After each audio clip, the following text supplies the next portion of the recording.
আচ্ছা, কেউ যদি জিজ্ঞাসা করে তোমার হাইট কত, তাহলে নিশ্চয়ই তুমি যেটা মেপেছো বা এতদিন জানো সেটাই অ্যান্সার দেবে। কিন্তু আমি যদি তোমাকে বলি তোমাকে কোন সময় কোয়েশ্চেনটা করছে তার উপর ডিপেন্ড করে তুমি অ্যান্সার দাও, তাহলে তুমিও একটু অবাক হবে, তাই না?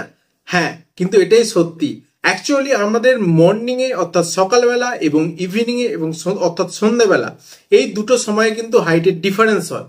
মর্নিং এ আমরা সব থেকে লম্বা থাকি এবং ইভিনিং এ আস্তে আস্তে কিন্তু আমাদের হাইট কিছুটা হলেও কমে যায়। হ্যাঁ, এখন কারণ হিসাবে তোমাদের এটা বলে দিই যে অ্যাকচুয়ালি আমরা যখন রাত্রিবেলা হরাইজেন্টাল ভাবে শুয়ে থাকি, তখন আমাদের শরীরের যে বিভিন্ন ফ্লুইড থাকে, সেই ফ্লুইডগুলো আমাদের যে স্পাইনাল ডিস্ক আছে সেখানে আস্তে আস্তে এন্টার করতে থাকে। এর ফলে আমাদের হাইট কিছুটা হলেও মর্নিং এ বেড়ে যায়, সেটা প্রায় 1 থেকে মধ্যে, অর্থাৎ half inch on an average. এবং যখন আমরা মর্নিং হয় সেই মর্নিং এর সময় আমরা দাঁড়িয়ে থাকি, বিভিন্ন কাজকর্ম করি, গ্র্যাভিটি কাজ করে, ব্লাড সার্কুলেশন কাজ করে।